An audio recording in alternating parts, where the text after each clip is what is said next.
Sir வணக்கம். இவர் பேருங்க பாலமுருகனுங்க. பாலமுருகன், ஸ்ரீ செல்லாண்டி அம்மன் ட்ரேடர்ஸோட பின்ன பாலா காட்டன்ஸோட உரிமையாளருங்க. 2000 எங்களுக்கு எதாவது மெயின் இந்த பிரஸ் மீட் வைக்கிறது என்னன்னா, 2000 வந்து இவர் மேல வி முருகேசன் சொல்லிட்டுங்க வெள்ள கோயில் இருக்கிறாப்படிங்க. இப்போ பிபிஆ இருக்கிறாப்படிங்க. அவர் வந்து இவர் மேல ரொம்ப அலிகேஷன் போட்டுட்டு இருக்காருங்க. இவருக்கு 2000 முருகேசுக்கு வந்து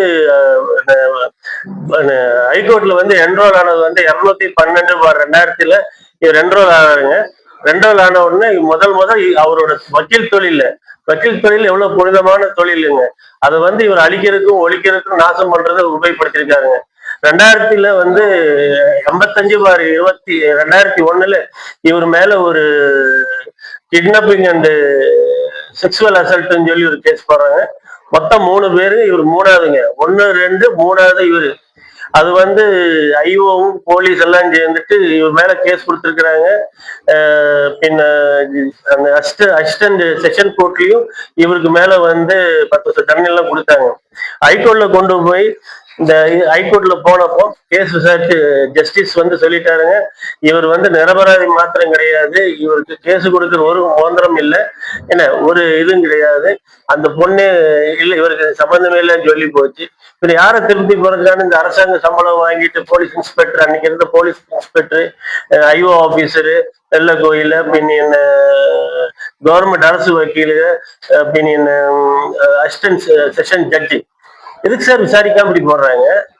ஒரு நீதிபதின்றவர் ஒரு வாழ்க்கை கொடுக்குறாரு இல்லைங்களா, தண்டனை செய்யட்டும். இவர் ஒண்ணுமே இல்லாம, ஒரு எவிடன்ஸ் இல்லாம பேசிக் எவிடன்ஸ் அக்யூட்டல் ஆயிருக்கு. பட் இன்னைக்கு வரைக்கும் போன 23/6 இந்த வீரப்பனோட மகன் வெள்ள கோயில் இருக்கிற முருகேசன்ற வக்கீல் சொல்றது கேவலமா இருக்குங்க. இவரெல்லாம் ஒரு நீதிக்கும் ஒரு அநியாயம் நடக்காம இருக்கிறதுக்கும் நீதி வாங்கி கொடுக்கிற வக்கீலோட ப்ரொஃபஷன். இத்தனையும் அவர் வந்து இவரோட க்ளோஸ் ரிலேஷனுங்க இல்லைங்களா, க்ளோஸ் ரிலேஷனுங்க. இவ்வளவு இருந்துட்டும் அந்த ஆளு வந்து அவர் வக்கீல் படிச்சது எல்லாம் இவர் மேல கேசுங்க. 2014 வந்துங்க செல்லாண்டி ட்ரேடர்ஸ் சொல்லி கம்பெனி ஆரம்பிச்சாருங்க, என்ன கிரஷர் கம்பெனி. அது தொடங்கி அப்பத்துல 8 மாசத்துல 80 கம்ப்ளைண்ட் கொடுத்துருக்காங்க, துறை சார்ந்த எல்லா பக்கமும். அந்த கம்ப்ளைண்ட் எல்லாம் எடுத்திருக்காங்க. 354 பேஜ் கொடுத்துருக்காங்க. அந்த 12 வருஷமா நூத்துக்கணக்கான ஆயிரக்கணக்கான கம்ப்ளைண்ட் கொடுத்து போட்டு வெறும் அடிமாட்டு விலையிலிங்க 7 கோடி 8 கோடி மில்லியன் சேர்ந்து 8 கோடி வர ப்ராப்பர்ட்டியை வெறும் ஒரு 9,20,000 கிரைம் பண்ணி இருக்காருங்க. என்ன சார் நடக்குது? அரசாங்கம் இப்படி இருந்தா எப்படி சார் ரெவன்யூ நடத்த முடியும்? இதெல்லாம் பண்றது வந்து இவருக்கு பிக் பாஸ்ன்றது வந்து இவரோட என்ன வெள்ள கோயில் இருக்க மினிஸ்டர் பேரு மூப்பே சாமிநாதனோட பினாமிங்க. அவர் பேரை எப்படியோ கழுவி வாங்கிட்டு என்ன பிபி வாங்கிட்டாருங்க. என்ன காங்கேயம் டிஸ்ட்ரிக்ட் கோர்ட்ல முனிசிபல் கோர்ட்ல பிபியா இருக்கிறாருங்க. அடிஷனல் கோர்ட் ஊருக்காரங்க சொத்தெல்லாம் காங்கிரஸ் எல்லாம் கம்ப்ளீட் சொல்லிட்டுருக்காருங்க. புரியுங்களா? நாங்க சட்டப்படி எடுத்திருக்கோம். இந்த பேரையும் வச்சுட்டு ஊருக்காரன் ஊருக்காரன் கம்ப்ளீட் எகென்ஸ்டா போய் சாமிநாதன் சொன்ன அப்புறம் விசாரிச்சிருக்கணும் இவன் கரெக்டா இல்லையான்னு.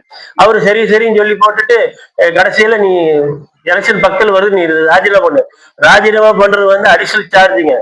ஏன்னா போன வாரம் வரைக்கும் பிபி இருந்தா அப்படிங்க. நாங்க போய் சிஎம் சீஃப் செக்ரட்டரி லா மினிஸ்டர் எல்லாம் பார்த்து அவர் ஒரு நாள் இல்லைங்களா அந்த ரிமூவ் பண்றது ஏற்பாடு பண்ணிருக்கு. ஒண்ணு.